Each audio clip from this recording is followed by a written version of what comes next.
Ok, jóvenes, vamos a empezar el último aporte. ¿Cómo sería tu frase con Obvio. Esa definición, seguramente. No recuerdo mal, les dije que era la última clase de dolor que vamos a tocar, pero nos faltaba una, que es la que vamos a tocar hoy día. Y es un problema muy frecuente. El dolor con la menstruación muchas veces tiene una patología asociada. Se refiere básicamente a un trastorno funcional, fisiológico, que está muy relacionado con la susceptibilidad que tiene cada personaje con respecto a su resistencia al dolor. Como van a ver, a veces este dolor puede ser condicionado por ciertos cambios hormonales, y esos cambios hormonales no solamente producir la dismenorrea o dolor con la menstruación, sino producir otros trastornos que conllevan cambios en las personas que inclusive pueden afectar la esfera emocional. Y justamente sus compañeros van a tratar de explicarnos cómo una de esas hormonas, que es la progesterona, puede realmente jugar un papel tan importante en el origen de estos trastornos relacionados justamente al periodo menstrual. Entonces, por favor, pasen los que van a exponer para que podamos empezar la clase. Tienen 25 minutos.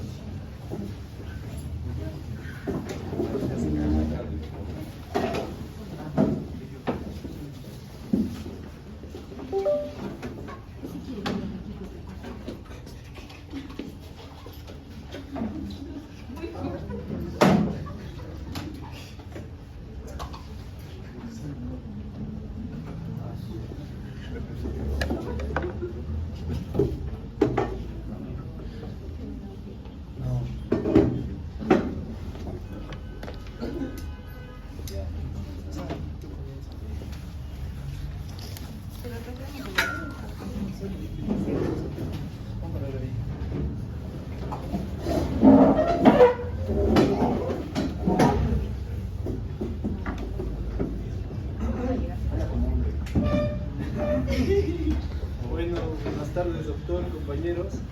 En esta ocasión, continuando con las exposiciones, vamos a hablar un poco sobre la progesterona en el ciclo ovárico. Bueno, para comenzar, hablando un poco de conceptos generales y una pequeña introducción, como lo habíamos recordado, ¿no? El primer aporte, la progesterona viene a ser una hormona esteroidea natural que va a ser producida principalmente por el cuerpo lúteo, ¿no? Después de la ovulación en los ovarios, aunque también se puede sintetizar en bajas cantidades, en una menor cantidad, en las glándulas suprarrenales y durante el embarazo en la placenta, ¿no? Entonces, dentro de las funciones principales que vemos de la progesterona, recordando un poco, va a tener una función principal en la regulación del ciclo menstrual, ya que cuando no se va a producir lo que viene a ser la fecundación, el cuerpo lúteo va a involucionar y con la progesterona van a disminuir los niveles de progesterona por el cuerpo lúteo, y entonces se va a producir la menstruación. En cambio, si el óvulo va a ser fertilizado, el trofoblasto va a comenzar a producir la hormona gonadotropina coriónica humana, que la acción de esta hormona va a aumentar, ¿no?, la vida del cuerpo lúteo, y a partir de esto se va a seguir produciendo la progesterona, ¿no?, hasta que la placenta comience a producirla. Va a haber también una función principal, va a ser la de mantenimiento del embarazo, ya que va a tener una acción directa sobre el miometrio, ¿no?, ya que va a inhibir las contracciones la contractibilidad del miometrio y también puede inhibir la motilidad y actividad peristáltica de las trompas. Después va a tener efectos sobre otros órganos, ya que a nivel de las glándulas mamarias, va a ayudar al desarrollo, ¿no?, de las glándulas mamarias, produciendo una proliferación de los acinos mamarios y complementando la acción estrogénica sobre los conductos galactóforos. Y también una acción de termorregulación, porque recordando también, después de la ovulación, va a haber un incremento de 1 grado, ¿no?, en la temperatura, justo en la evolución, la temperatura de la paciente. Bueno, entonces vamos a ver que el pico de la progesterona se va a producir después de la ovulación, a la formación del cuerpo amarillo, ¿no? Entonces, hablando un poco de la síntesis, la progesterona va a comenzar con la conversión del colesterol. Primero, del colesterol va a pasar a pregnenolona por el citocromo P450. Una vez sintetizado, esta puede tomar dos caminos, ¿no?, por 2 enzimas diferentes. Primero tenemos la 3-beta hidroxiesteroide deshidrogenasa, que lo va a convertir en la progesterona, y el otro camino que también puede tomar puede ser el 17-alfa hidroxilasa, que lo va a convertir en 17-alfa hidroxipregnenolona. Y bueno, hablando un poco de la fisiología en el ciclo ovárico y la actividad de la progesterona va a ser una hormona clave de la fase lútea, ¿no? Pero sus acciones van más allá de solo el útero. Puede modular el sistema nervioso central, puede actuar sobre el eje hipotálamo-hipófisis y hasta en el comportamiento. Entonces, lo que tenemos que tener en cuenta es cuándo va a actuar la progesterona en el ciclo ovárico, ¿no? Vamos a tener 3 fases: la folicular, la posovulación y el final de la fase lútea. Lo importante de esto, recordando, es que en la fase folicular los niveles de progesterona van a estar bajos. Eso quiere decir menos de 1 nanogramo sobre mililitro, ¿no? Porque en esta etapa van a dominar los estrógenos. Luego tenemos la posovulación, que va a suceder luego del día 14 aproximadamente, donde el cuerpo lúteo va a secretar progesterona, como dijo mi compañero, ¿no? Pero lo importante de todo esto es que el pico va a ser en el día 21-22, donde la progesterona va a estar entre 10 a 25 nanogramos sobre mililitro. Y ya luego en el final de la fase lútea, si no hay embarazo, va a haber una caída abrupta de esta y se va a producir la menstruación. Y si hay embarazo, la placenta va a producir progesterona aproximadamente desde la semana 10. Entonces, dentro de las funciones fisiológicas, recordando un poco, para tener todo más claro, ¿qué cambios se esperarían en el endometrio por la progesterona? Primero vamos a tener una transformación secretora. Eso quiere decir que las glándulas endometriales se van a convertir en tortuosas y va a haber más acumulación de glucógeno, ¿ok? Va a ser importante para nutrir el embrión, ¿no? Luego tenemos la relajación miometrial.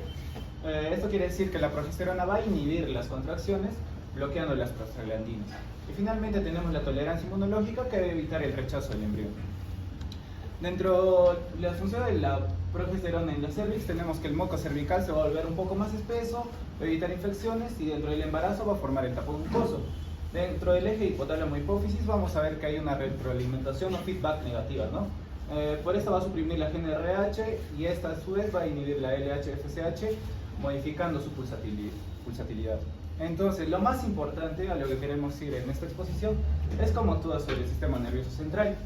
El metabolito clave en este caso va a ser la alopregnanolona o ALO, que va a modular. Entonces, va a tener efectos GABAérgicos, va a tener efectos dopaminérgicos y va a presentar neuroprotección también. Dentro de sus efectos GABAérgicos va a actuar como un ansiolítico, sedante, anticonvulsivo. Esto explicaría por qué algunas epilepsias o pacientes con epilepsia mejoran durante la fase lútea de su ciclo menstrual, ¿no? También tenemos que la caída abrupta de este metabolito, que es la alopregnanolona, en la menstruación contribuye al síndrome premenstrual y al trastorno disfórico premenstrual. Dentro del sistema dopaminérgico, la progesterona va a inhibir la liberación en el núcleo accumbens. La dopamina va a estar... No, la progesterona va a inhibir la liberación de dopamina en el núcleo accumbens, produciendo anedonia, tristeza, fatiga durante la fase lútea, ¿no? Y dentro de los factores de neuroprotección van a promover la mielinización y reduce la neuroinflamación. Todos estos mecanismos lo van a explicar más a fondo mis compañeros.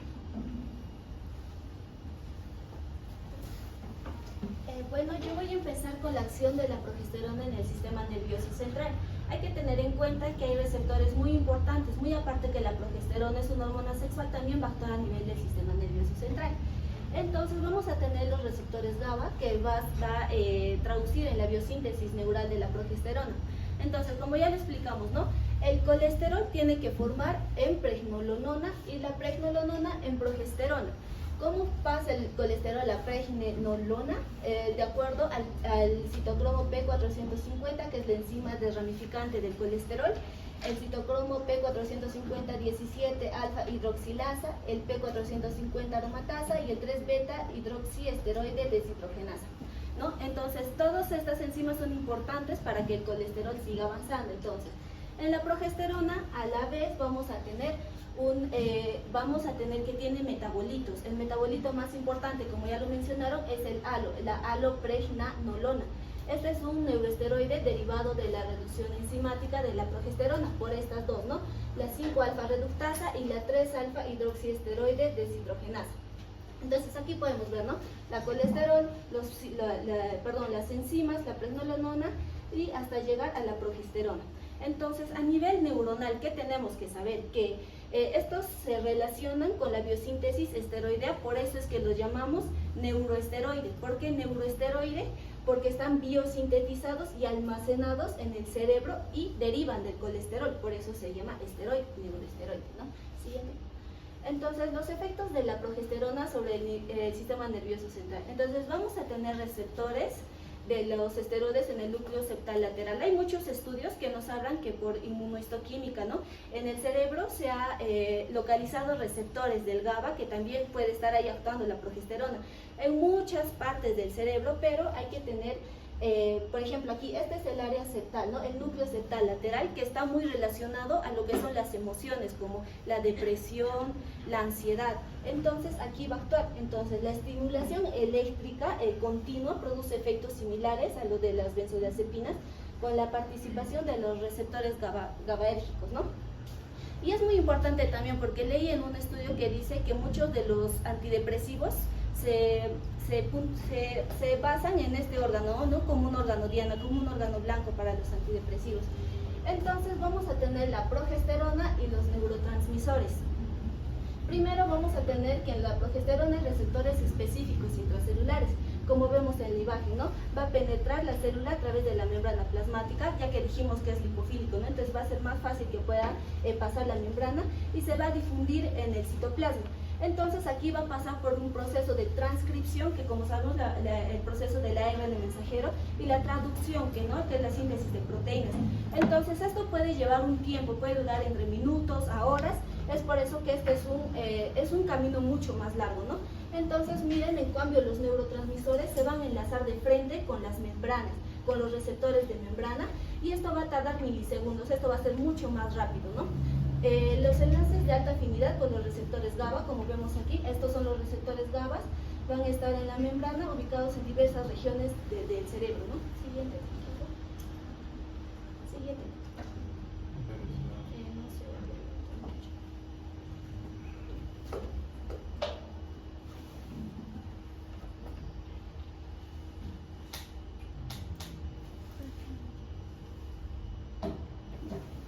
Entonces, las acciones de la progesterona sobre el sistema nervioso. Entonces, nos centramos primero en esta imagen, ¿no? Este es el complejo GABA. Vamos a tener que el complejo GABA, como la progesterona, como el ALO, van a ser moduladores positivos. ¿Qué quiere decir con esto? Que van a modular el complejo receptor para poder abrirlo.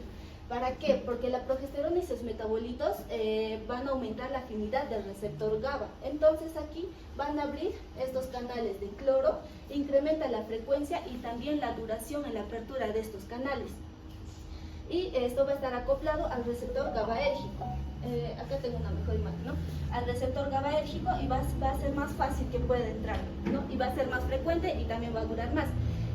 Como vemos aquí, está conformado por distintas subunidades: alfa, alfa 1, alfa 6, beta 1, beta 3, gamma 1, gamma 3 y delta. Entonces aquí vamos a ver que se va a dar el receptor para el GABA, para las benzodiazepinas y un tercer receptor para los butíricos. Y bueno, como les decía, la alopregnanolona, que es el halo, va a ser el más fuerte, ¿no? El más eficaz, el modulador positivo alostérico del receptor GABA, y va a aumentar la entrada de cloro, produciendo los efectos que ya lo mencionaron, ansiolíticos, sedantes y anticonvulsivantes también, ¿no? Por ejemplo, hay un estudio ahora que es la ganoxolona, que es el halo que va a funcionar como un tratamiento, ¿no? Para estos dolores premenstruales. Y también este se va a unir a este sitio alostérico en el receptor GABA, potenciando la acción del GABA, y por lo que aumenta la frecuencia y la apertura del canal. Como vemos aquí, la alopregnanolona pasa mucho más rápido, abriendo más, y va a desexcitar estas neuronas, ¿no? Siguiente, por favor. Bueno, continuando, vamos a hablar sobre los efectos de la progesterona sobre la dopamina. Esta va a actuar principalmente en lo que va a ser la fase folicular y la fase lútea. Vamos a empezar hablando en la fase folicular.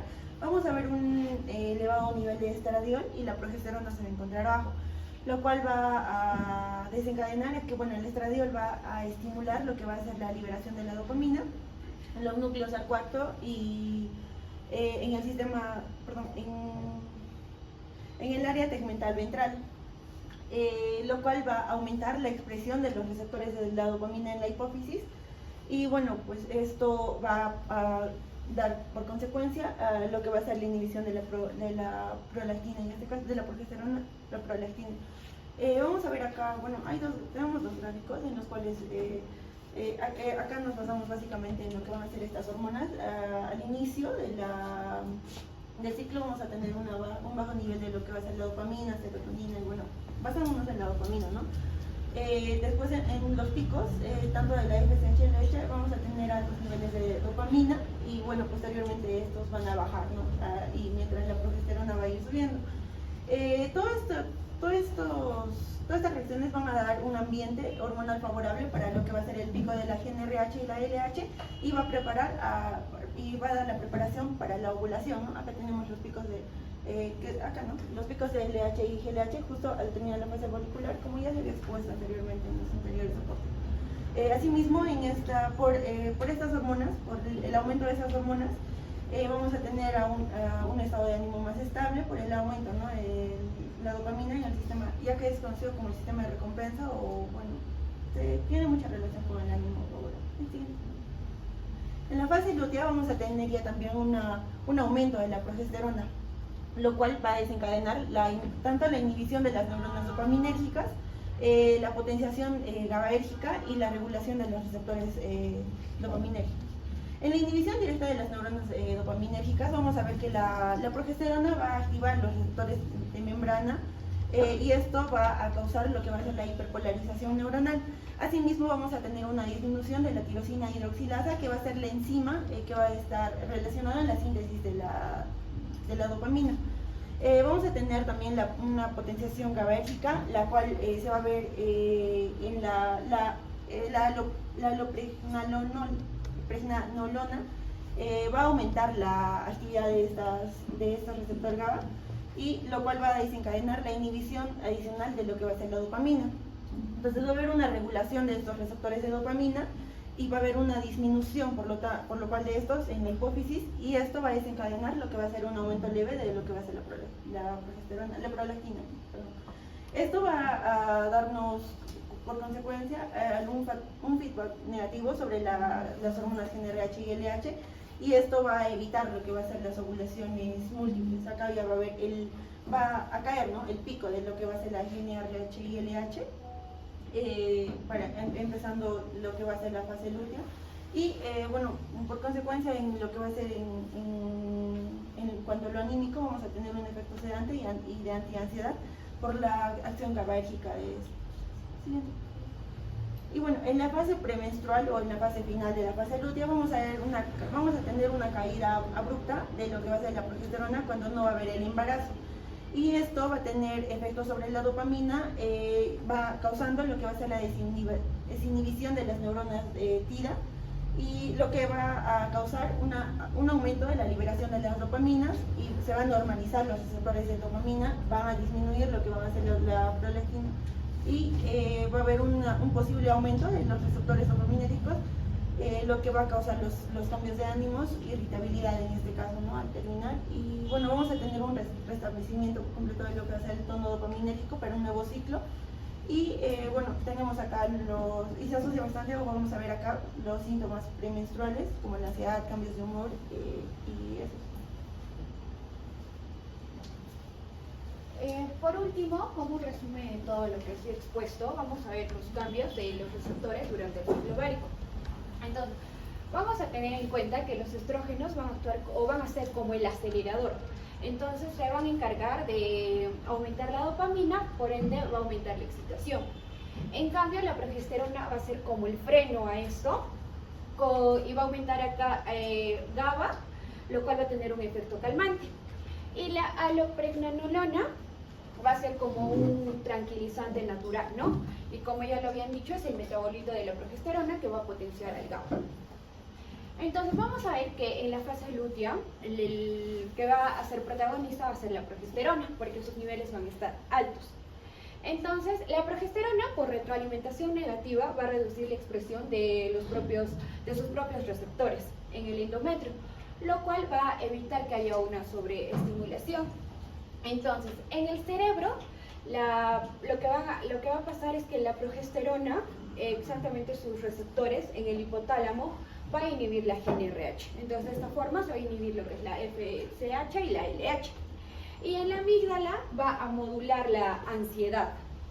Ahora, cuando no se da el embarazo, va a haber un descenso, una caída de lo que es la progesterona. Entonces va a haber una regresión del cuerpo lúteo y se va a dar la menstruación.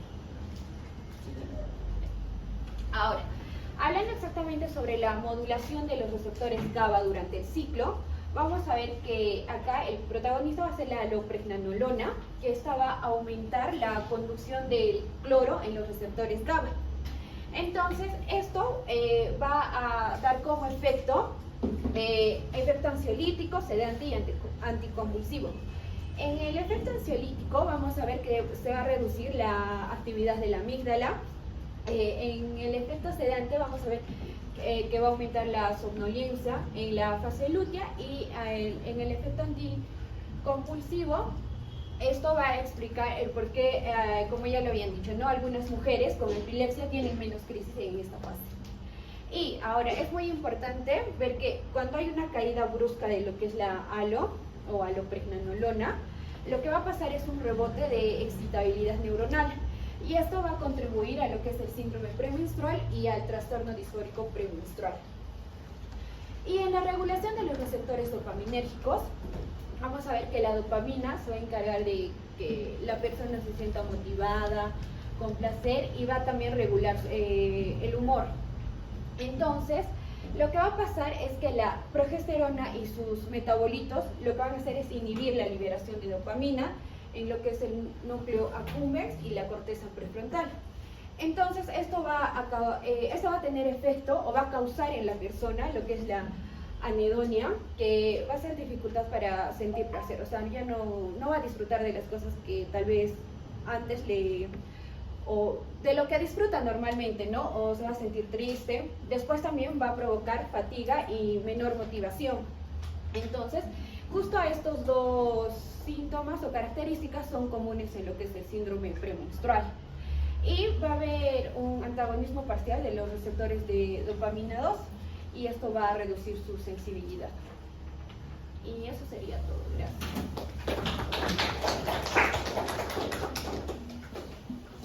A ver, pasen adelante los que hemos puesto. A ver, preguntas jóvenes, porque yo no voy a tocar este tema. ¿Ha quedado claro?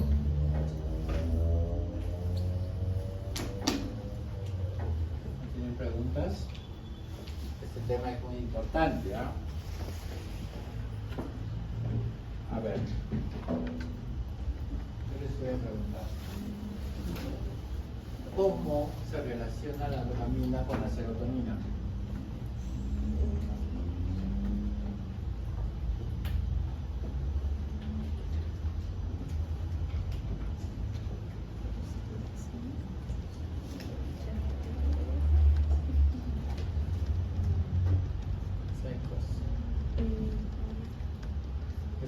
importante o no?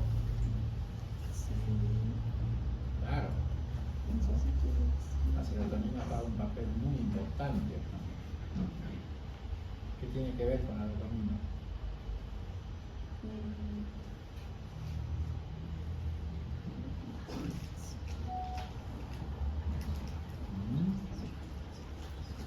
¿Quién sabe?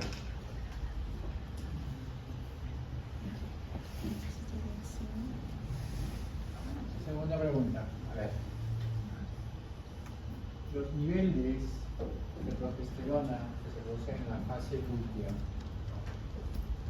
¿dan bienestar o dan problemas molestos a la paciente?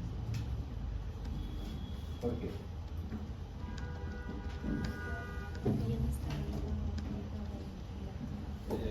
En el pico causan bienestar, doctor, y cuando disminuyen causan molestias. O sea, cuando en el pico en el día aproximadamente 22, el pico está alto, no está entre 10 a 25 nanogramos sobre mililitro. Esos van a causar un efecto de bienestar, o bueno, van a tener una acción directa sobre el sistema GABA, causando sus efectos sedantes, ¿no? Ansiolíticos y todo. Pero cuando estos disminuyen bruscamente, cuando no se produce el embarazo, entonces van a causar ya también todo lo contrario, incluso produciendo justamente el síndrome premenstrual o los trastornos disfóricos premenstruales. Pero sucede que el síndrome premenstrual se puede originar hasta 14 días antes. ¿Cómo lo explicas entonces?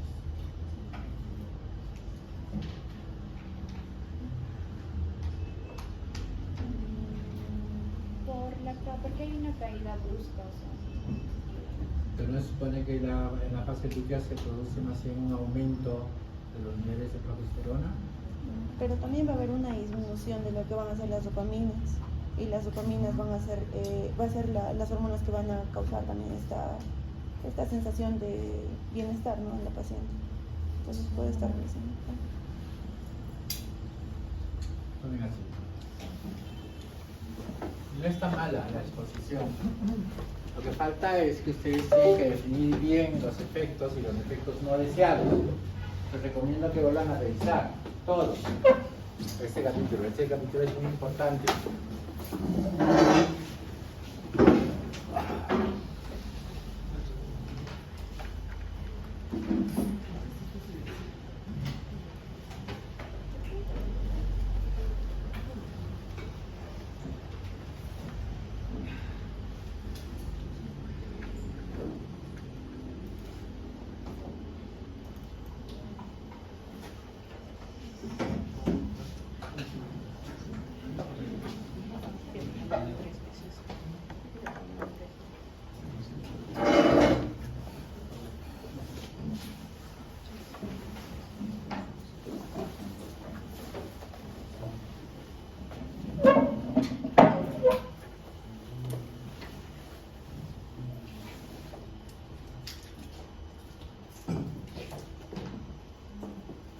¿Ustedes saben que a las mujeres les dicen brujas? ¿No es cierto? ¿Y por qué son brujas? ¿Por qué crees que son brujas, señorita? Reconózcase. Muy bien, por los cambios de humor. ¿Cierto?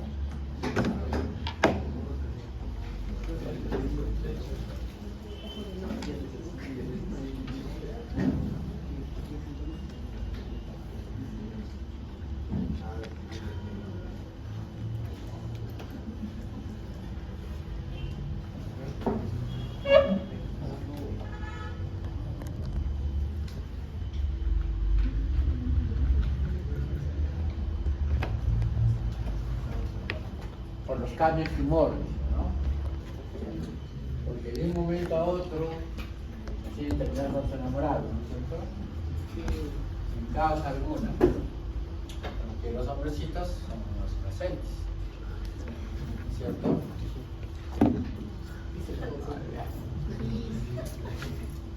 Bien.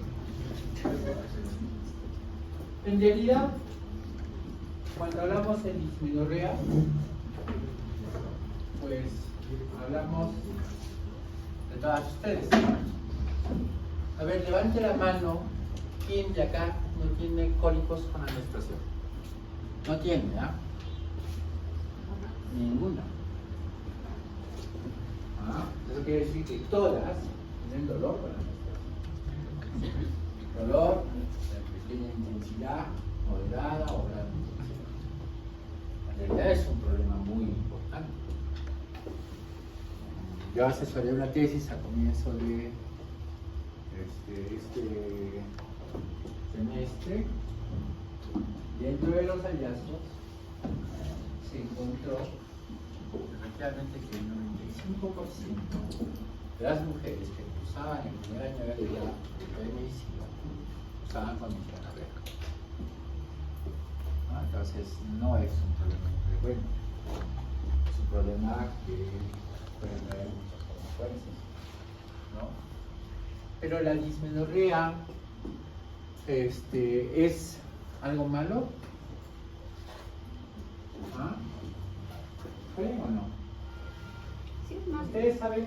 Dime, Que sí es malo. si es malo, Porque entra la calidad de vida. afecta la calidad de vida. Bueno, puede ser. No. Depende si es que hay variaciones. Se siempre le daría menos que el año de más. No necesariamente. No necesariamente. Ahora, déjame decirte esto. ¿Cómo considera la sociedad la menstruación? ¿Qué representa la menstruación dentro de la sociedad? ¿Miedo? Alivio, ¿no? Ustedes saben que, por ejemplo, en otras culturas, en la antigüedad, cuando una mujer menstruaba, la aislaban del pueblo. No querían que esté la mujer durante su menstruación en sus actividades. Era considerado algo malo, ¿no es cierto? Y si tenía dolor, decían que había alguna especie de satanismo, o que era una persona endemoniada, o que tenía algo de eso. Y cuando la mujer estaba menstruando,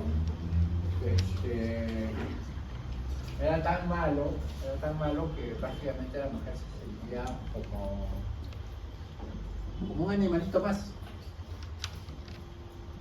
¿no?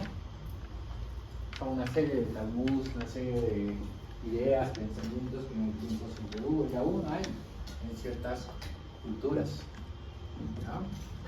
Pero lo cierto es que la dismenorrea no es otra cosa que un dolor fisiológico que se produce con la menstruación.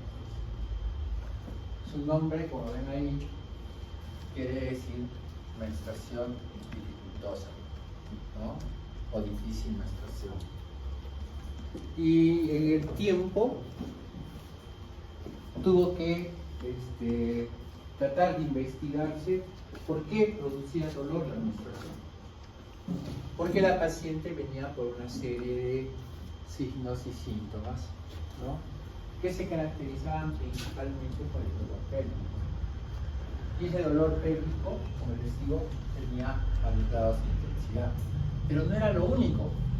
A veces las pacientes venían con náuseas, con vómitos, perdían el conocimiento, ¿ya? ¿Y qué hacían? Pues la mamá, cuando era cariñosa, pues le ponía su manquita a su hija, ¿no? Incluso le planchaba algunos trapitos y le colocaban en la parte baja del pie. Como van a ver, eso es bueno, ¿ya? Porque el calor efectivamente disminuye el dolor. Pero no podían explicarse qué es lo que realmente estaba pasando en esta paciente. ¿Cuánto tiempo dura la dismenorrea? Muy variable. En algunas pacientes solo dura unas horas, en otras puede llegar a durar 3 o 4 días. y la intensidad va variando, dependiendo muchas veces del flujo menstrual. ¿Ya? Estas indicaciones ameritan que la paciente reciba un tratamiento médico. Depende.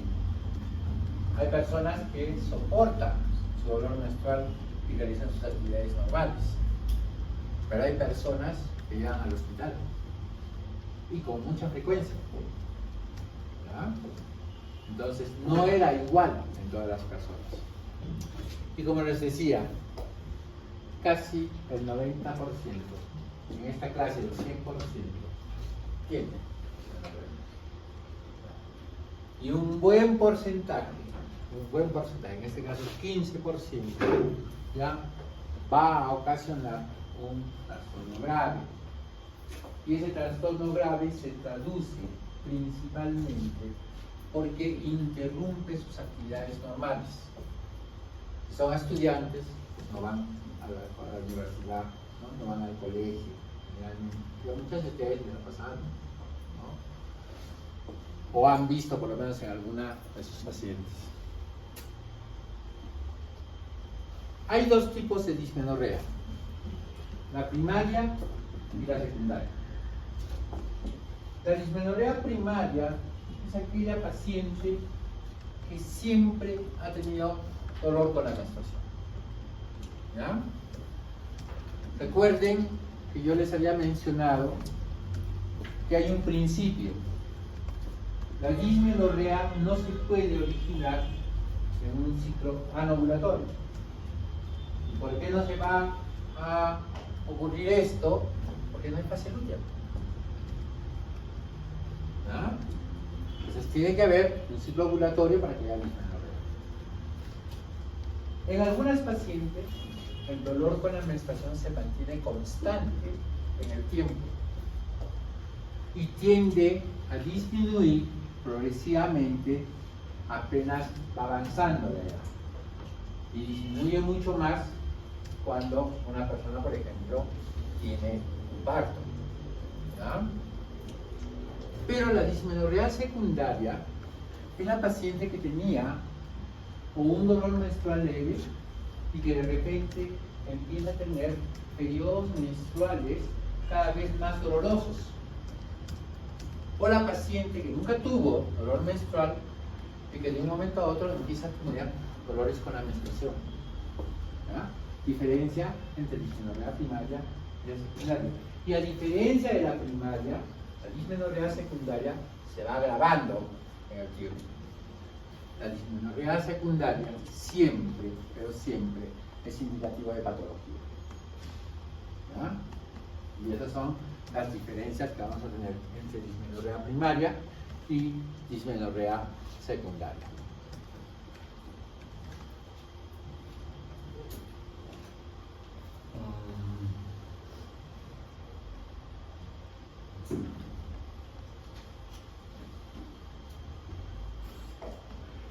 ¿Hay dismenorrea secundaria en las adolescentes?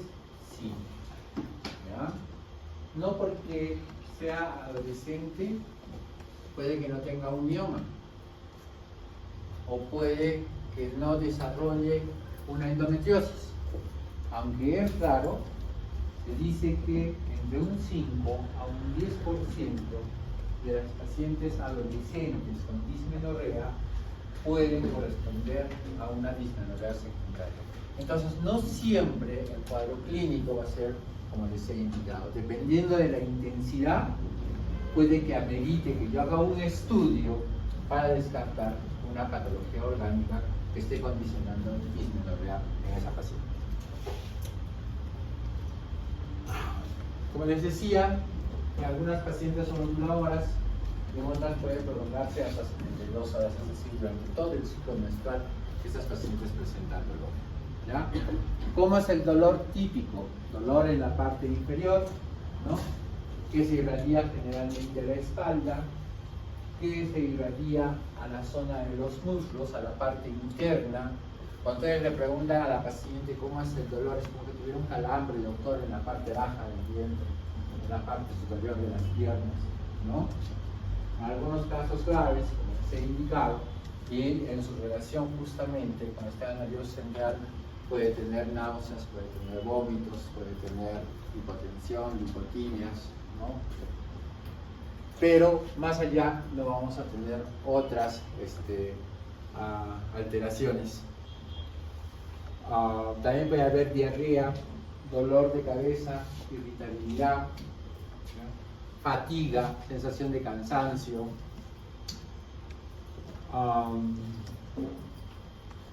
Creo que eso dentro de lo más importante.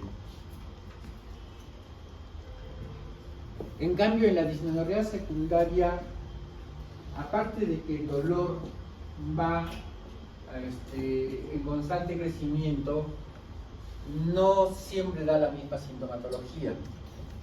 Puede acompañarse, por ejemplo, de periodos de sangrado abundante, puede acompañarse de aumento de crecimiento del útero, puede acompañarse de un dolor pélvico muy intenso, cursando con otros periodos de dolor pélvico no muy severo, y esto quizás se deba a la menstruación retrógrada. Entonces hay muchas, es más variable que en la dismenorrea primaria, ¿ya?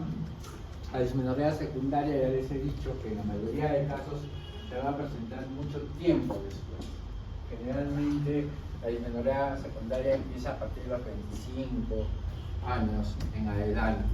En cambio, la dismenorrea primaria se establece casi desde los 15, 16 años, ¿no? Si ustedes sufren de dolores menstruales, van a ver que efectivamente es así, pero que en el tiempo han notado que tampoco no ha aumentado. Es más, ustedes ya saben cómo les va a doler, cuándo les va a doler, e inclusive saben cuándo les va a venir la menstruación, ¿no es cierto? También pueden haber compromiso de otros órganos desde el punto de vista sintomatológico.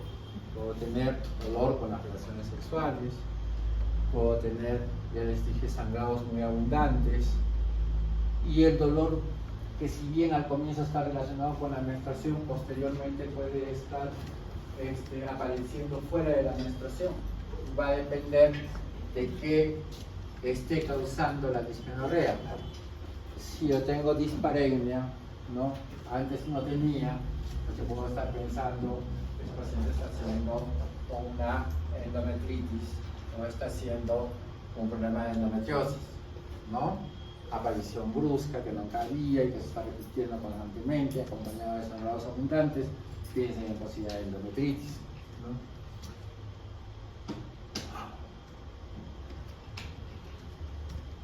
Si yo doy en ambos casos antiinflamatorios, pues probablemente responda mejor en la dismenorrea primaria, no así en la dismenorrea secundaria. Porque como vamos a ver en el origen del dolor de la dismenorrea primaria, pues las prostaglandinas juegan un papel muy importante. Recuerden ustedes que más o menos cuando empieza la fase lútea, yo voy a tener una elevación del ácido araquidónico, ¿ya? Que por un lado va a producir prostaglandinas, prostaciclinas, y por el otro va a producir leucotrienos, ¿no? Bien, a medida que yo me voy acercando a la menstruación, va liberándose una mayor cantidad de prostaglandinas, ¿ya? El OCP2 alfa principalmente. Y estos van a producir cambios vasculares, ¿no? Van a producir estenosis, periodotrombosis, necrosis, ¿no? Y en la musculatura uterina va a producir contracción de músculo. ¿Listo? Entonces, en el origen del dolor de la menstruación, lo que tiene que producirse es una caída del endometrio. Esta caída del endometrio se da por liberación de prostaglandinas. Y mientras más prostaglandinas libere, mayor la cantidad de endometrio que se va a descargar, pero también mayor la contracción uterina. Y esta es la causa de dolor en la dismenorrea primaria, ¿ya? Y por eso que el tratamiento, van a ver, va dirigido básicamente a disminuir la liberación de esas prostaglandinas. Por eso es que los antiinflamatorios van bien en este caso, ¿no? En cambio, la dismenorrea secundaria no. Si yo tengo un mioma submucoso o un pólipo endometrial que está obstruyendo la salida de la sangre, pues eso no va a mejorar indudablemente con los antiinflamatorios no esteroideos. ¿Ya? Muy bien. Entonces, estudios. ¿A qué se refiere este comentario de que la dismenorrea se asocia a que las pacientes tienen una predisposición al neuroticismo? En el tiempo, la paciente que sufre con dismenorrea sabe que le va a doler cuando venga la menstruación. Y la paciente desarrolla una especie de personalidad cambiante. Cuando ya le está avisando que le va a venir su menstruación, ella ya sabe que le va a venir dolor y su esfera cambia.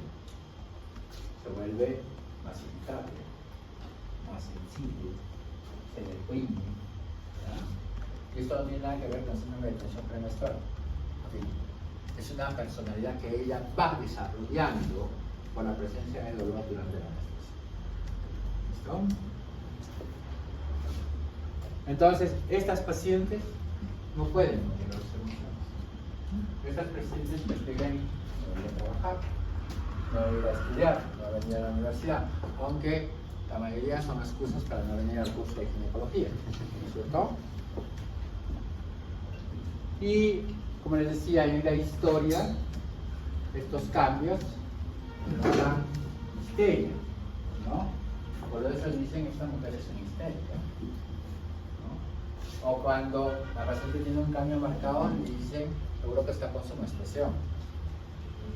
No dejan de tener razón, pero tampoco no es que las escojan estar así, ¿no? Y en la fisiología ya se los he explicado y ya les he indicado cómo es que todo se origina con el ácido láctico. ¿Ya? Acá tienen un cuadro resumen de justamente esto. Vean que los fosfolípidos, ¿dónde están? ¿En qué parte de la célula?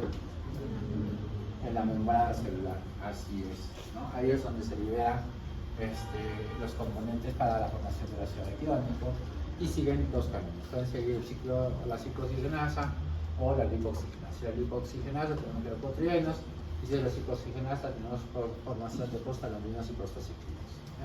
Cada uno de ellos tiene su función. Ustedes ya lo han revisado, no lo voy a revisar yo nuevamente. Entonces, lo primero que tú tienes que hacer cuando tengas una paciente con dismenorrea es hacer una buena historia clínica y determinar, ¿estoy ante una dismenorrea primaria o estoy ante una dismenorrea secundaria? Si yo estoy ante una dismenorrea primaria, te he dado las características, ya puedes optar por un tratamiento, te puedes hacer un estudio ultrasonográfico que va a confirmar que no se encuentra ninguna alteración y entonces el tratamiento va a ir dirigido justamente a esta zona. ¿Listo? Pero si yo encuentro una causa que esté condicionando la dismenorrea y digo, yo concluyo que es una dismenorrea secundaria y que en ecografía realmente he encontrado un problema que esté condicionando la aparición de esto, como puede ser una miomatosis uterina, entonces me tengo que dedicar a abocar a solucionar el problema orgánico o funcional o fisiológico de la paciente. ¿Ya?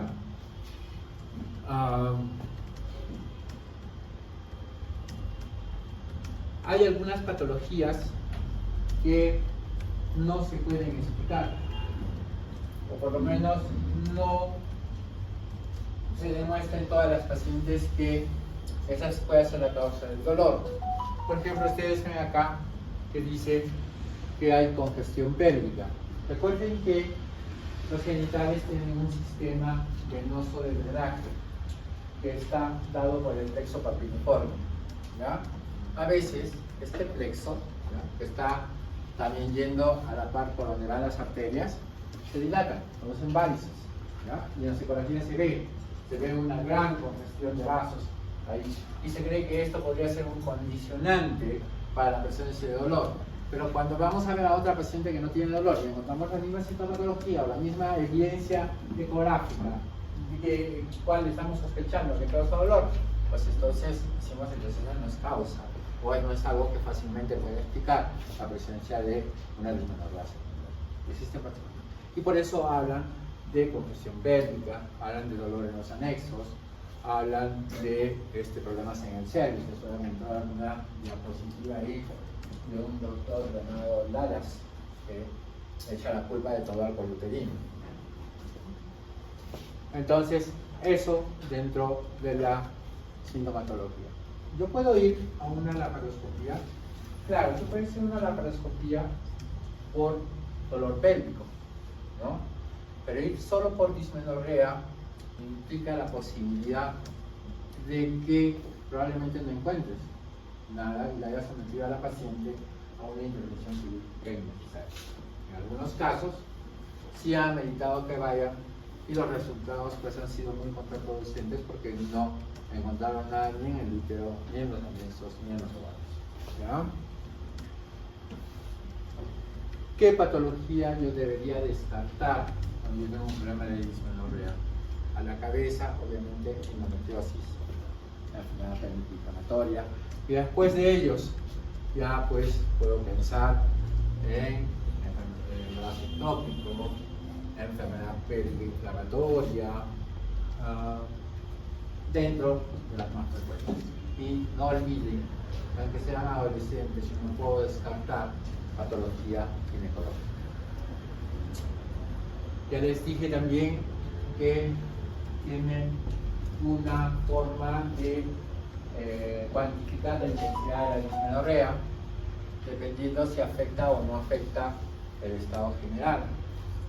Entonces hay en realidad muy pocas clasificaciones. La mayoría de libros no establecen una diferencia, simplemente hablan de la presencia o no de dismenorrea. Pero esta clasificación creo que es bastante clara y habla, por ejemplo, que si hay una dismenorrea leve, cuando la paciente tiene dolor, pero que muchas veces ni siquiera necesita el uso de un antiinflamatorio, ¿no? En cambio, la dismenorrea moderada siempre va a necesitar el uso de antiinflamatorios para calmar el dolor. Y la dismenorrea severa es aquella que altera tus actividades normales, es aquella que hace que faltes a tu trabajo, que faltes a tu centro de estudio, entonces, o que condicione que termines en una hospitalización en emergencia por la industria del dolor. Entonces, esta es la clasificación que yo les propongo y que me gustaría que siempre la tengan en cuenta para saber de qué tipo de dismenorrea están hablando y qué tratamientos ustedes le pueden hacer. Esta, por ejemplo, es una clasificación española, esta es la Sociedad Española de Ginecología y Obstetricia, y en ella solamente hace una diferencia de un grado de severidad más, ¿no? Y le da cómo va la actividad laboral, qué síntomas presenta la paciente y si necesita o no analgésicos y cuál es su respuesta. Entonces van a ver que en grado severo ni siquiera los antiinflamatorios son capaces de calmar el dolor. Y es que acá tengo que regresar a la fisiopatología del dolor en la menstruación. Yo les dije que hay liberación de prostaglandinas, caída de tejidos, necrosis, contracciones uterinas. Y entonces, si yo reviso todo eso, me faltó decir que depende del volumen endometrial. Entonces, si yo tengo un endometrio bastante grueso, pues yo tengo que hacer que se caiga mayor cantidad de tejido y por lo tanto voy a necesitar mayor cantidad de prostaglandinas, por lo tanto va a haber una mayor cantidad de dolor, ¿verdad? Entonces, lo contrario, si yo tengo un endometrio un poco delgado, que fácilmente se va a caer, que no voy a tener una gran liberación de prostaglandinas, pues el dolor también va a ser menos intenso. Y esto es muy importante, porque esto me puede dar la elección de elegir qué tratamiento yo voy a seguir.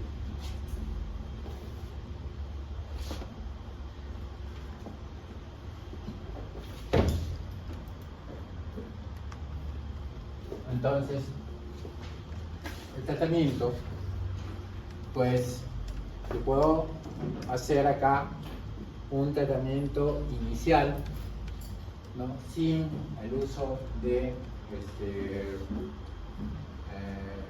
medicamentos. Acá está mal, no es amenorrea, es dismenorrea, ¿ya? Y entonces yo les decía, yo puedo aplicar calor, ¿ya? Que se recuesten en la cama, ponerle o cubrirle la región del vientre, aumentarle la temperatura, ¿no? Entonces son medidas que le van a ayudar, ¿ya? La ingesta de líquidos también ayuda. Y luego recomienden que la paciente haga ejercicio, ¿ya? Se ha visto que el ejercicio ayuda mucho a que disminuya el dolor en la menstruación, ¿ya? Y esto obviamente se debe a que el ejercicio libera endorfinas. Ustedes saben que las endorfinas son los opioides naturales. Entonces las pacientes que no hacen ejercicio pues tienden a tener mayor dolor. Las pacientes con un índice de masa corporal alto tienden a tener con más frecuencia una dismenorrea moderada severa, ¿ya? La dieta. Bien, ¿ustedes creen que haya alimentos que predispongan a que haya más dolor? ¿Qué alimentos? A ver. Grasitas, picantes, ¿Qué? las grasas, las picantes, ¿Qué grasas? las saturadas. ¿Cuáles? Vienen alimentos. Ah, el pellejito de pollo. No, La palta. no. El chocolate. ¿Ya? La leche con chocolate. ¿Ya? El consumo de gustitos, ¿no? La comida chatarra no se debe ingerir durante la menstruación. Eso empeora el dolor de la menstruación, ¿ya? Entonces hay que tener mucho cuidado. ¿Qué? Las bebidas alcohólicas no, porque se comportarían más como un analgésico, dependiendo de la cantidad que tomes. El tratamiento de elección antiinflamatorio. Pero acá también hay un secreto. Como van a ver, la vía que más se activa en el dolor es la vía de la COX-2. Entonces, hay antiinflamatorios que son específicos, que se llaman inhibidores de la COX-2. ¿Ya? Lo que pasa con los inhibidores de la COX-2 es que son potencialmente cardiotóxicos. Inclusive, había uno que se relacionó con infartos agudos de miocardio, personas sanas, ¿no? Que fue el propio COX-2. Entonces, hay que tener ese cuidado. Y de preferencia de usarse en personas jóvenes. El más usado a la fecha es el celecoxib y el heterocoxib, que es el que más tenemos en el mercado, que viene de 60, 90 y 120 miligramos. Sin embargo, a mí, yo siempre se los digo a mis pacientes, a mí no me ha ido muy bien con estos antiinflamatorios. Hay otros antiinflamatorios que son muy buenos. Uno de ellos, por ejemplo, es el ácido mefenámico, ¿ya? Que ya no está en el mercado. Hace muchos años se dio en el mercado, ya con el nombre de Ponsa, ¿ya? Hace más de 20 años que ya no existe. Luego sacaron otro Ponsa, que era el ibuprofeno, que si también es bueno, no tiene el mismo efecto. Otro que es muy bueno es la nimesulida, tampoco hay en el mercado. ¿Por qué no hay en el mercado estos? Porque son muy baratos, ¿ya? Y a las industrias farmacéuticas no les conviene tener un producto barato, no les es rentable, ¿ya? ¿Qué otros inflamatorios? Por ejemplo, el meloxicam va muy bien, y obviamente colocar un inyectable va mucho mejor, pero pues algunas prefieren tener su dolor menstrual antes de que les coloquen un inyectable, ¿no es cierto? Bueno, y acá, les decía, hay un secreto. Si yo permito que empiece el dolor y que se liberen y se recuerden todo lo que les he explicado, se liberen las prostaglandinas y se produzca todo el efecto que les he mencionado, pues, y ya cuando estoy con el dolor uso el antiinflamatorio, pues probablemente van a pasar 4 a 6 horas antes de que me calme el dolor. Y eso no me sirve, porque ya la paciente tuvo su cuadro de dismenorrea, ya no siente mejoría. Entonces, la mujer, de diversas maneras, sabe cuando le va a venir su menstruación, ¿no? A veces le sale un granito de acné en la punta de la nariz, ¿cierto? A veces sienten que sus pezones están más sensibles, ¿no? A veces sienten que hay un poco de dolor, así como un pequeño hinchazón en la parte del vientre, ¿no? Y entonces sabe que ya seguramente ya me va a venir menstruación. Muy bien, entonces que están preparados antiinflamatorios y apenas empieza a sentir sintomatología de dolor en ese momento de desarrollo. De tal manera que cortamos toda la cadena que hemos descrito. Y entonces la paciente, si tiene dolor, va a ser muy leve o no va a sentir dolor. Ese es el cuidado que tenemos que tener en el caso de la disnea, en el cual sabemos que sí va a haber dolor, no como en otras patologías que tenemos que actuar cuando ya hay dolor. ¿De acuerdo? Muy bien.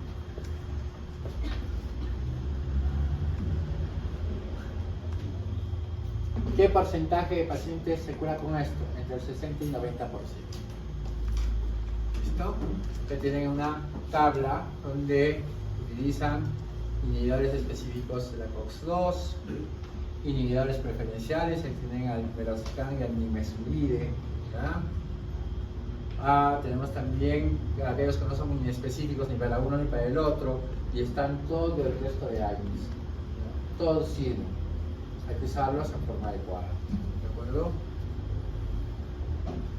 Tratamiento hormonal.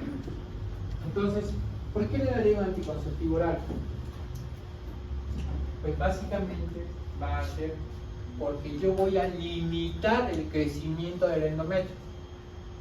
Entonces no voy a dejar que se produzca un gran endometrio. En lo posible ese endometrio debe ser lo más delgado dentro de la normalidad. Eso va a hacer que no haya mucho tejido que desprender y que no se libere gran cantidad de prostaglandinas. Entonces, hay anticonceptivos orales combinados que yo puedo utilizar para calmar el dolor menstrual, ¿verdad? Para regular la regla, para quitarle el acné, embellecer su piel, mejorar su pelo, ¿no? A las jovencitas les gusta eso, ¿cierto?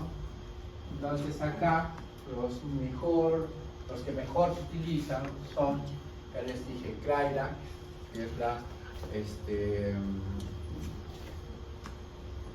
Claira ya me he olvidado ya. El Velara, que es el acetato de clornalidona, ¿ya? Y el Yasmin, que es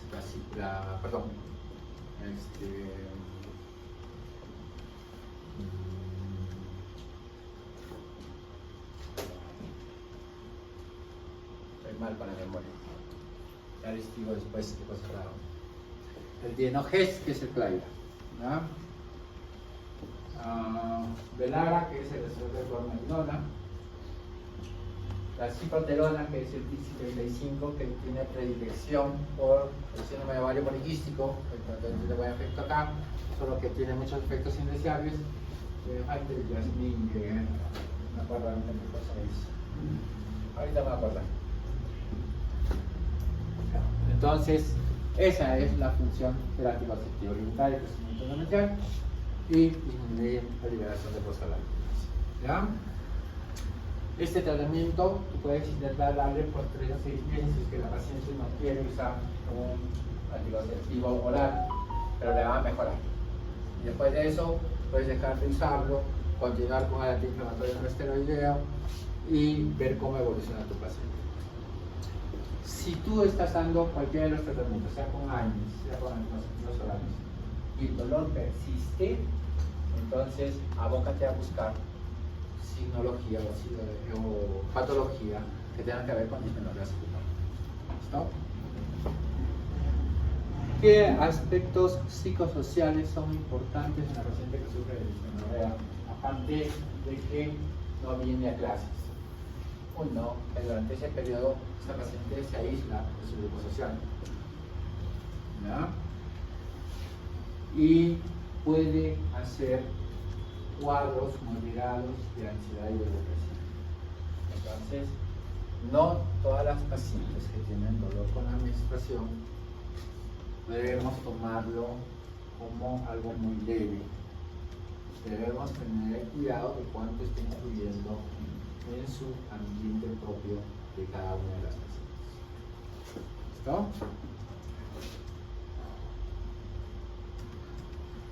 Y para colmo de males, estas pacientes tienen una menstruación dolorosa y van donde su mamá, ¿cierto? Y le cuentan que está con su menstruación, que tiene dolor. ¿Qué le dice la mamá? Le dice, eso es normal, anda, métete a la cama y no te preocupes, ¿no? Y la paciente está con dolor ahí en su cama. Toma fuerzas, va donde su papá. ¿Y qué le dice su papá? Tómate algo. ¿No? Es realmente triste. ¿Ya? Entonces yo les decía en la mañana a mis alumnos, no importa que viene tu paciente, tenemos que tener mucha sensibilidad, mucha humanidad con los pacientes. Uno no sabe qué está sintiendo esa persona, y hay que solucionar el problema. ¿Ya? Bien. Otra cosa también importante que está ahí, que se los he puesto. Es importante que esto que yo les he explicado a ustedes, se lo expliquen al paciente. Que el paciente entienda cuál es la fisiología de la menstruación. Que sepa que no tiene ninguna enfermedad. Que la presencia de dolor se debe a lo que les he explicado. Y todavía hay muchas cosas que no les he explicado. Por ejemplo, que la salida del orificio cervical sea muy estrecho, que eso produzca mayor contracción, que haya una mayor incidencia en menstruación retrógrada. Ya les he explicado que la sangre es indicativa para el peritoneo, ¿no? Entonces hay otros factores que también hay que tomar en cuenta en la presencia de dolor. A eso añádele que esta paciente tiene una sensibilidad al dolor diferente de esta paciente, ¿no es cierto? Entonces ella pues no aguanta nada, ¿no? Le toca, se puede llorar. En cambio a ella no le hace nada. Pues no todos somos iguales. Y hay que tener presente esto que les estoy mencionando.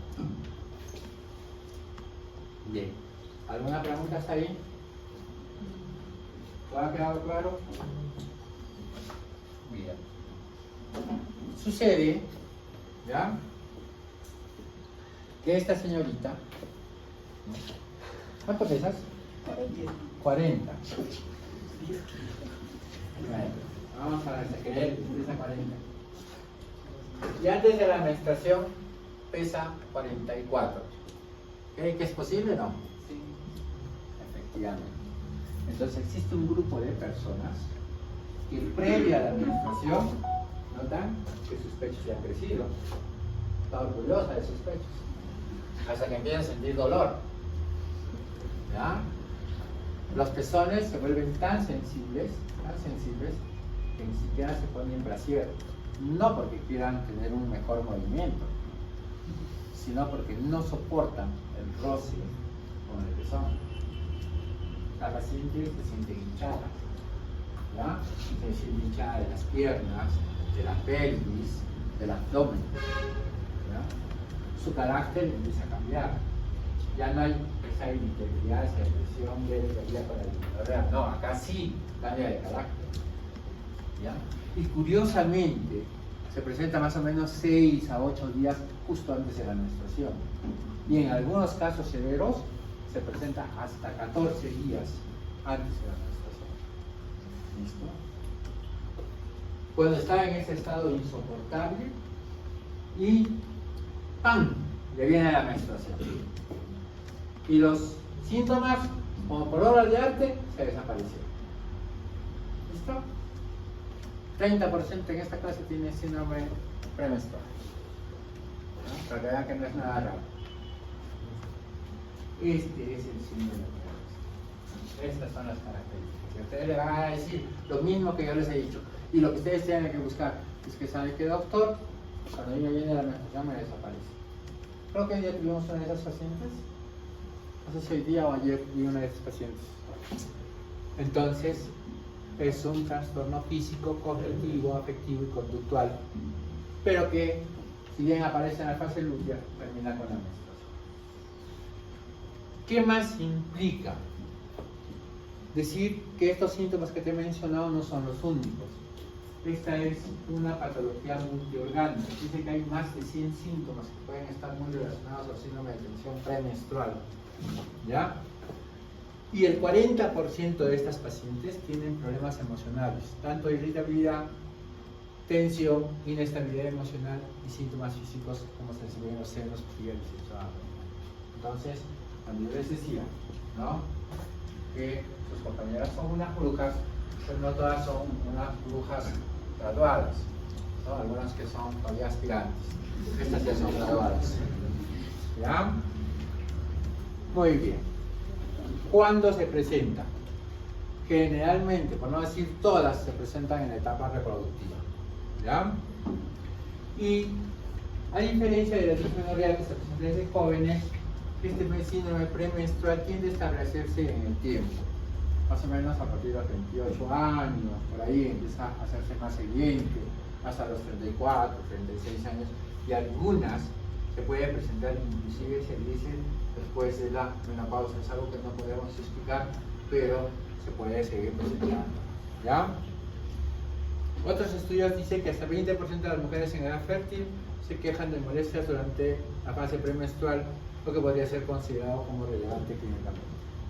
Entonces, yo les decía que si bien esta patología se presenta en promedio una semana antes de que aparezca la menstruación, hay personas que pueden presentarlo 14 días antes. Y es más, hay personas que pueden seguir teniendo el dolor después de la menstruación. Y estas son las personas que nos van a hacer después un problema mucho más grave que se llama trastorno disfórico premenstrual.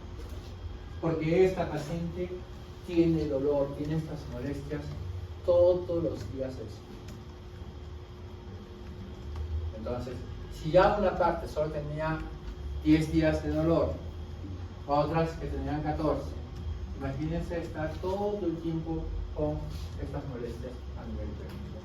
Y ahí hay una vital importancia, porque la paciente viene y le dice: "Ay, doctor, yo no quiero tener más dolor", ¿no? Y acá pues interviene mucho el estrógeno y la progesterona. Ese es el motivo por el que sus compañeros han revisado justamente qué es lo que pasa con la progesterona cuando aparece esta sintomatología. Y vean este cuadrito que explica claramente cómo va la sintomatología de la paciente que tiene síndrome premenstrual, ¿no? Entonces ustedes ven, este es el día 0, o sea, es el día de la menstruación, ¿ya? Vean cómo va la intensidad de la sintomatología, ¿no? Cómo empieza a elevarse claramente entre el día 13, 14 y se va aumentando, viene la menstruación, se cae, ¿no? Y van desapareciendo los síntomas. Es muy característico, ¿ya? Bueno, acá nos vamos a convertir en médicos brujos. Ustedes saben que hay cosas que no se pueden explicar, ¿verdad? Por ejemplo, ustedes sabían que aproximadamente el 80% de los pacientes que hacen ruptura prematura de membrana se presenta a las 4 de la mañana. Pues 5 de la mañana. Por eso van a ver, cuando ustedes saben, van a ver, doctor, yo estaba en mi cama y de repente se ha mojado toda la sábana, como que me hubiera orinado. No tiene explicación, ¿no? ¿Ustedes cuándo se sienten más felices? ¿En primavera o en invierno? ¿Por qué? Porque salen las flores, porque se enamoran. ¿Por qué? ¿Ah? ¿Cuándo se sienten mejor? ¿De noche o de día? De noche, ¿no? Algunos, ¿no? Entonces, son cosas que no se pueden explicar. Gravedad,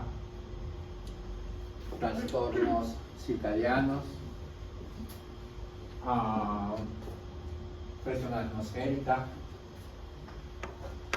no se pueden explicar, ¿ya? Y algo así pasa acá, cuando queremos interpretar esta diapositiva. La serotonina es la hormona de la felicidad. ¿no? Cuando tus niveles de serotonina son adecuados, pues te sientes más activo, te sientes más feliz, te sientes más receptiva, te sientes con ganas de hacer ejercicio, ¿no? Te tienes ganas de estudiar. No así cuando estos niveles bajan. ¿Okay?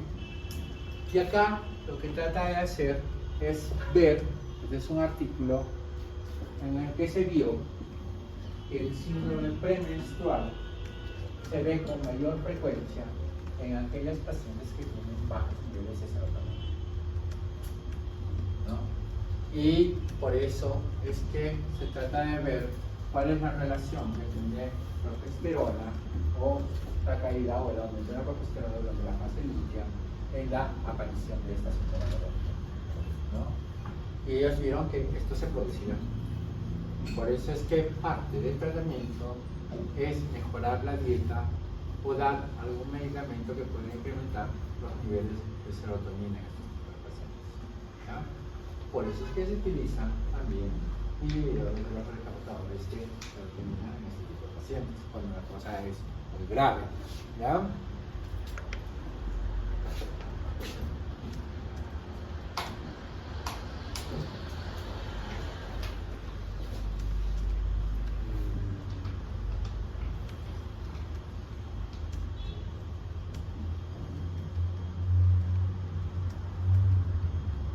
Bien. Acá es el mismo artículo en el cual también explica que la luz solar ayuda a que estos niveles de serotonina aumenten y trata de interpretar cómo la primera fase del ciclo con la producción de estrógenos pueden intervenir en una producción de serotonina más alto que compensaría la segunda fase del ciclo, ¿no? Y de esa manera aquellos pacientes que tuvieran una buena producción de estrógenos durante la primera fase con aumento de serotonina no serían pacientes que después hicieran problemas de síndrome de tensión premenstrual, y todo lo contrario ocurriría en los pacientes que son síndrome de tensión premenstrual. Pero no todos estamos de acuerdo con esta teoría. ¿Y qué es el trastorno disfórico premenstrual? El trastorno disfórico premenstrual es el síndrome premenstrual, pero en su forma más grave, en su forma más severa. Estas pacientes son las que tienen dolor todos los días del mes, o solamente 7 días de todo el mes no tienen molestias, no tienen dolor.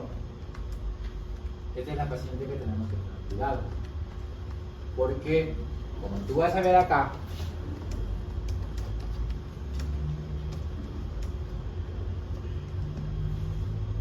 estas son las sintomatologías del síndrome del trastorno disfórico premenstrual, y dice claramente acá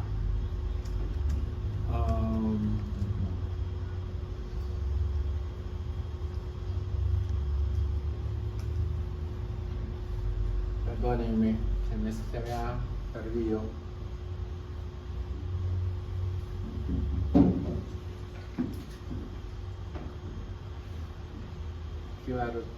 Qué bárbaro, no leo. Acá está. Vean. Síntomas físicos como hipersensibilidad, crecimiento mamario, dolores de cabeza, sensación de hinchazón, ganancia de peso, con dificultad para ajustarse la ropa, el calzado, los anillos, y también puede aparecer dolores articulares o musculares, y paralelamente a este cuadro sintomático puede aparecer ideas de suicidio. Estas son las pacientes que se suicidan, ¿verdad? Estas son las pacientes que nosotros debemos rápidamente identificarlos, porque ellas sí necesitan ayuda, ¿verdad? Y no es que de la noche a la mañana se presente este cuadro, sino que se ha ido instalando progresivamente, ¿ya? Y esto me parece a mí una de las mejores ideas que yo les quiero dejar en cuanto a síndrome premenstrual y trastorno disfórico premenstrual. Permítanme leérselo. El trastorno disfórico premenstrual es un cuadro crónico y limitante, ya que si bien algunos tratamientos ayudan a mejorar los síntomas, Cuando las pacientes lo interrumpen, los síntomas regresan, es para ellas un problema, debido a que perciben que algo fuera de ellas controla lo más íntimo de uno mismo, y esto es las propias emociones. Y esta es nuestra paciente con trastorno disfórico premenstrual. ¿Ya? ¿Qué tan frecuente es, doctor? Usted nos está concentrando de cosas raras, ¿no es cierto? Ya dijimos que acá el 100% tiene dismenorrea. Veamos qué es lo que dice las estadísticas internacionales. 70% de todas las pacientes no tienen síntoma premenstrual. Pero el 30% restante, ¿ya? Y se los decía en la clase, ¿no? Tiene síndrome premenstrual. Y de todo ese 30%, ¿ya? El 4%, o sea, del total que hay en esta clase, el 4% tiene trastorno disfórico premenstrual. O sea, no crean ni por un momento que es una entidad rara. Y se los estoy demostrando en números, ¿no? ¿Y qué afecta? Afecta a todo. Todo. Y esta diapositiva es muy bonita. Vamos de arriba hacia abajo, ¿ya? Dolor de cabeza, mareos, vértigo, desvanecimiento, nerviosismo, irritabilidad, inestabilidad emocional, debilidad, acné, hinchazón de mamas, diarrea, estreñimiento, falta de apetito o aumento de apetito, ganas de comer excesivamente, ¿ya? Susceptibilidad a infecciones, menor volumen de orina porque retienen agua, obviamente, ¿no? Retención de líquidos. Y entonces, las zonas más afectadas son el sistema nervioso central, el sistema gastrointestinal, la piel, el aparato reproductor y las manos. Y todo eso viene de golpe, y todo eso está permanentemente y constante. ¿Y por qué es que se diagnostica tan poco? Porque hay muchos o muy pocos médicos realmente preparados para hacer diagnóstico de síndrome de tensión premenstrual. Por eso. Actualmente, el síndrome de tensión premenstrual está catalogado dentro de las enfermedades propias de las actividades del psiquiatra, ¿ya? Dentro de las enfermedades mentales. No está catalogada como una enfermedad ginecológica, cuando debería manejarse desde varios puntos de vista. ¿Se acuerdan cuando yo les hice la segunda clase del léxico talónico del ovario? Les mostré unas diapositivas de una doctora argentina que ella encabezaba un instituto que era algo así, ¿no? Como neuro, endocrino, inmuno, psicólogo, no sé qué más tenía. ¿Se acuerdan? Es la razón. ¿Ya? Esto, menopausia y los trastornos que ya hemos visto se relacionan. Porque está muy relacionado el sistema nervioso central con el aparato ginecológico. ¿Ya? Entonces, el diagnóstico no es difícil, ¿no? Para yo hacer el diagnóstico, básicamente yo tengo que buscar estos síntomas. ¿Ya? Y que son muchos, pero muchos, la gran mayoría tiene que ver con el estado emocional, con cómo se siente mi paciente. Y vamos a leer los tres primeros. Uno dice tristeza, desesperanza o autodesaprobación. 2, tensión, ansiedad o impaciencia. 3, estado de ánimo marcadamente lábil al que se añade llanto frecuente. Esto es depresión. Y que si lo veo en psiquiatra, sin ver la parte ginecológica, le va a ver que tiene una cuadro de depresión severa. O sea, lo que tiene es síndrome de tensión premenstrual. Y nosotros tenemos que averiguar eso. ¿Ya? Estos son los síntomas que tienes que buscar cuando hables de este trastorno de disfórico premenstrual. ¿Ya? ¿Qué más tienes que ver que te puede ayudar en este diagnóstico? Ya te dije que se presenta entre los 30 y los 40 años. ¿Ya? Y hay una gran mayoría que inicia o agrava su sintomatología justamente después del parto. Y acá hay que tener un parámetro muy importante. Recuerden que después del parto la mujer puede hacer un cuadro que se llama depresión postparto, en los casos más graves, psicosis corporal. ¿Ya? Hay que tomarlo muy en cuenta porque estos pacientes pueden hacer un síndrome premenstrual y trastorno del cuerpo. ¿Ya?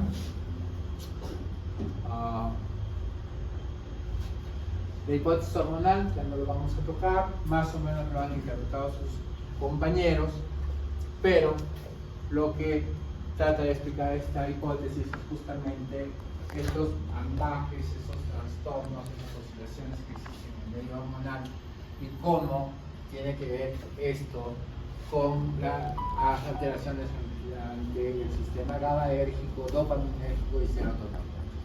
¿No? Eso es lo que trata de explicar. ¿Qué dice la hipótesis cultural?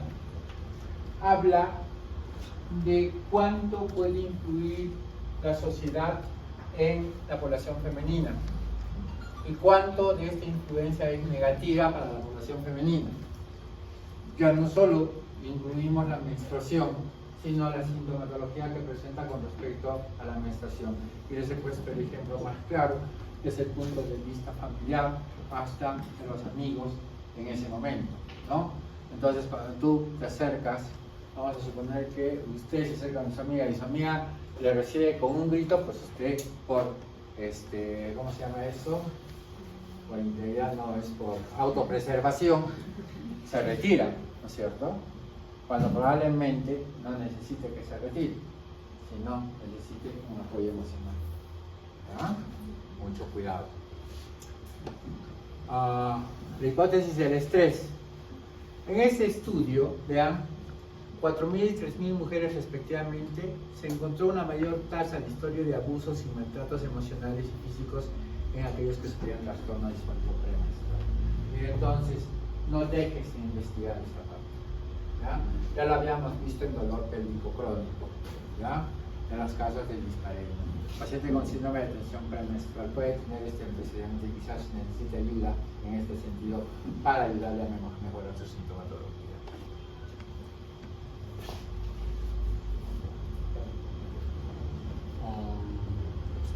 ¿Qué dice la hipótesis biológica? Dice que existiría un factor genético que predispone a síndrome de tensión premenstrual. Y esto lo han demostrado con estudios en gemelos. ¿Ya?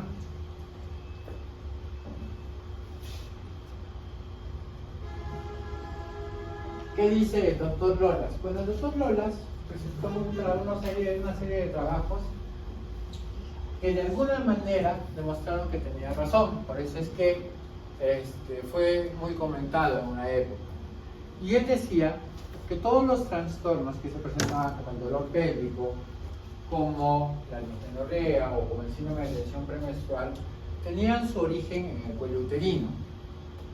Y que un cuadro inflamatorio, o sea, una cervicitis, podía tener como consecuencia la aparición de esta sintomatología. Entonces, en base a ello, es que sugieren, recomiendan que si yo hago un estudio y demuestro que hay una inflamación cervical, pues hay que dar tratamiento de la lesión cervical y con eso también va a mejorar el resto de la sintomatología. ¿Dónde está el problema? Que si yo le hago un papel Nicolau a todas ustedes, ¿no? El 80% me va a salir un tipo de cervicitis, ¿ya? Y va a decir inflamación leve, inflamación moderada. ¿Y por qué? Porque la inflamación se puede ver desde verdaderas infecciones hasta cambios hormonales. ¿Ya? Entonces, esto es lo que le hace perder un poco de credibilidad a lo que dice este doctor con respecto a sus aseveraciones. La hipótesis psicoanalítica. ¿Será todo psicológico? ¿Será todo que se debe a que ellas son personas que más se predisponen a cuadros de ansiedad, depresión, dolor,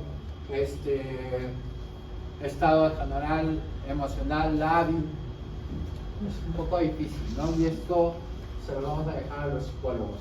Pero como todos los médicos tienen que saber un poco de todo, ¿no? Deben saber que también tenemos que trabajar, etc. Por eso yo les decía, ¿no?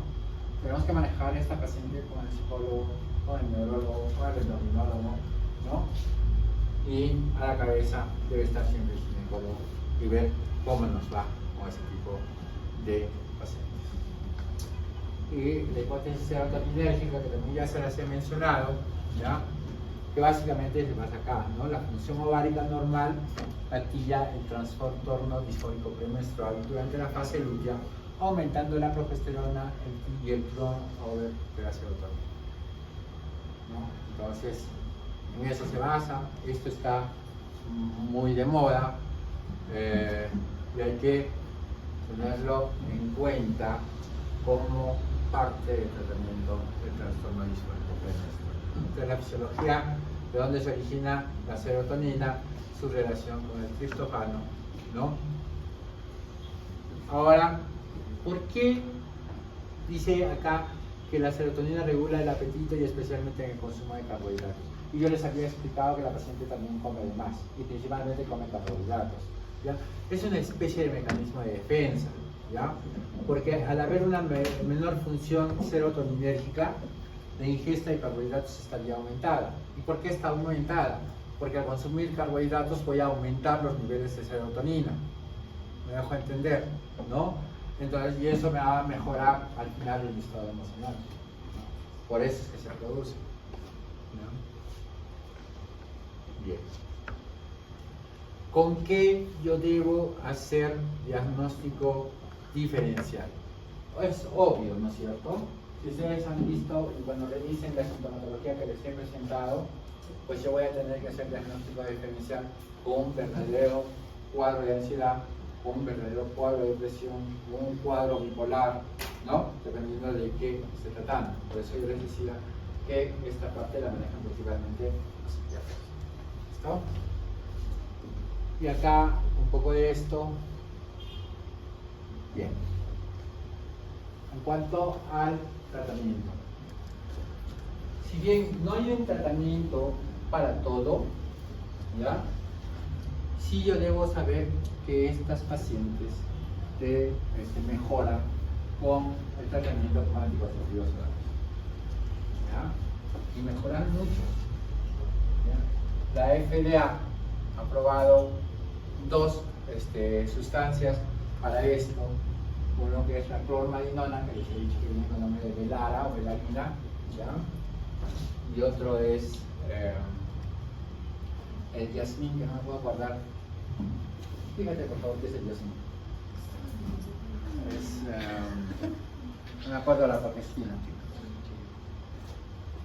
Bueno, ambos han demostrado en estudios comparativos que el usar estos medicamentos pues van a dar mejora. Ahora, cualquier progestina va a tener este efecto, ¿no? Unos en más, otros en menos, ¿no? Entonces, estos dos que yo les estoy recomendando son los mejores, ¿parece? La drospirenona, correcto. Entonces, la drospirenona tiene la ventaja de que no hace subir de peso. Que recuerden que es uno de los efectos no deseados, la retención de agua que se produce en un síndrome de tensión premenstrual. Por eso es que es uno de los más recetados, ¿ya? Entonces, ese es parte del tratamiento. Y obviamente, dependiendo de qué sintomatología más se está agregando, pues yo tengo que dar tratamiento. Si tengo un componente depresivo, emocional, pues probablemente también tenga que necesitar el uso de un antidepresivo, ¿ya? O el uso de un inhibidor de la recaptación de serotonina, que también nos va a ayudar en este tipo de pacientes, ¿no? O yo puedo también dar tratamiento como ejercicio físico, o puedo mejorar el estado emocional con terapia psicológica. De esa manera ustedes van a tener que ir dirigiendo a este tipo de pacientes que tienen un alto porcentaje de posibilidades de suicidio, ¿ya? Cambios dietéticos, ya se los he mencionado, acá está un poquito más amplio, no solamente son grasas, también son carbohidratos, y hay que saber qué tipo es el más adecuado a consumir en este tipo de pacientes, ¿ya? Bien, hasta ahí el capítulo dismenorrea y trastorno disfórico premenstrual. Muy bien, jóvenes. ¿Alguna pregunta? Bien, ya son expertos entonces ahora.